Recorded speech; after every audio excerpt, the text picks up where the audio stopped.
Hello everyone, வணக்கம், நமஸ்தே, 𝐃𝐀𝐬 𝐁𝐡𝐵𝐵𝐿. என்னடா திடீர்னு குஜராத்தியில் பேசிகிட்டு இருக்கேன் அப்படின்னு பார்க்குறீங்களா? ஆக்சுவலாக ஒரு காரணம் இருக்குங்க. ஆக்சுவலாக பார்த்தீங்க அப்படின்னா குஜராத்துக்கும் தமிழ்நாட்டுக்கும் மிக ஆழமான ஒரு தொடர்பு இருக்குங்க. ஸோ அந்த தொடர்பை, அந்த உறவை கொண்டாடுறதுக்காக தான் சௌராஷ்டிரா தமிழ் சங்கமம் அப்படின்னு சொல்லி ஒரு மிகப்பெரிய ஒரு ஈவெண்ட் ஆர்கனைஸ் பண்ணியிருக்காங்க. அது என்னடா சௌராஷ்டிரா தமிழ் சங்கமம் அப்படின்னு சொல்கிறீங்க அப்படின்னு கேட்குறீங்களா? ஆக்சுவலாக நம்ம இந்தியா ஒரு பன்முகத்தன்மை கொண்ட ஒரு நாடு. பல மொழிகள், பல கலாச்சாரம், பல மரபுகள் உள்ளடக்கிய ஒரு நாடு. வேற்றுமையில் ஒற்றுமை கொண்ட ஒரு நாடு. ரீசெண்டாக பார்த்தீங்கன்னா நம்ம மாண்புமிகு பிரதமர் திரு நரேந்திர மோடி அவர்கள் ஒரு இனிஷியேட்டிவ் கொண்டு வந்தார். ஏக் பாரத் ஸ்ரேஷ்ட பாரத் அப்படிங்கிற ஒரு மிகப்பெரிய இனிஷியேட்டிவ் ஒன்று கொண்டு வந்தார். அந்த இனிஷியேட்டிவ்க்கு கீழே இந்த சௌராஷ்டிரா தமிழ் சங்கமம் அப்படிங்கிற மிகப்பெரிய ஒரு ஈவெண்ட்டை ஆர்கனைஸ் பண்ணியிருக்காங்க.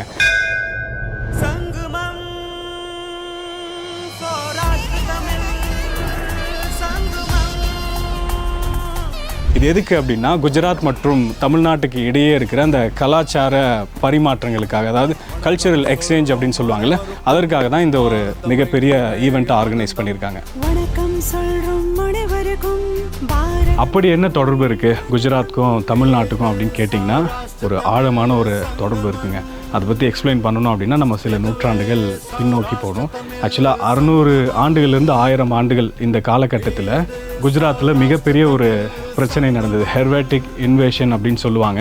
ஸோ இந்த காரணத்தினால அங்கே வாழ்ந்துட்டுருக்கிற குஜராத்தை பூர்வீகமாக கொண்ட சௌராஷ்டிர மக்கள் குஜராத்தில் வாழ முடியாத ஒரு சூழ்நிலை ஏற்பட்டது.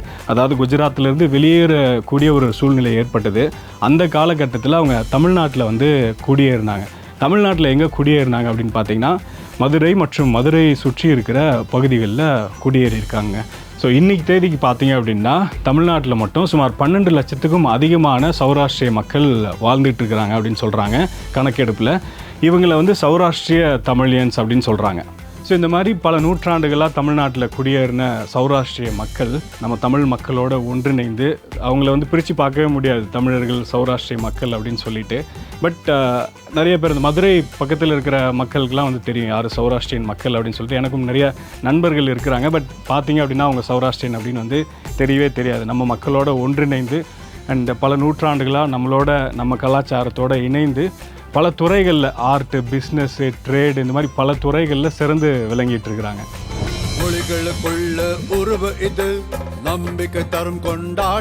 ஸோ இந்த ஈவெண்ட்டில் பார்த்தீங்க அப்படின்னா மிகப்பெரிய அளவுக்கு கலை நிகழ்ச்சிகள், இலக்கியம், அதாவது கைவினை பொருட்களின் கண்காட்சி, பட்டிமன்றம், இந்த மாதிரி பல நிகழ்ச்சிகள் நடக்க போகுதுங்க. ஸோ இந்த நிகழ்ச்சிகள் மூலமாக குஜராத் மக்கள் தமிழ்நாட்டை பற்றியும், தமிழ்நாட்டில் இருக்கிற நம்ம கலாச்சாரங்களை பற்றியும், சிமிலராக நம்ம தமிழ்நாட்டு மக்கள் குஜராத்தை பற்றியும், குஜராத்தில் இருக்கிற கலாச்சாரங்களை பற்றியும் ஈஸியாக புரிஞ்சிக்க முடியும். ஸோ இப்போ புரியுதுங்களா குஜராத்துக்கும் தமிழ்நாட்டுக்கும் இடையே உள்ள இந்த ஆழமான தொடர்பு, உறவு. இந்த உறவை கொண்டாடுறதுக்காக தான் குஜராத்தில் மிகப்பெரிய ஒரு ஈவெண்ட் ஆர்கனைஸ் பண்ணியிருக்காங்க. அதுதான் சௌராஷ்டிர தமிழ் சங்கமம். ஸோ இந்த ஈவெண்ட்டில் கலந்துக்கிறதுக்காக நம்ம தமிழ்நாட்டிலேருந்து பெரும்பாலான பகுதிகளிலிருந்து ஆயிரக்கணக்கான மக்கள் குஜராத்துக்கு வரப்போகிறாங்க.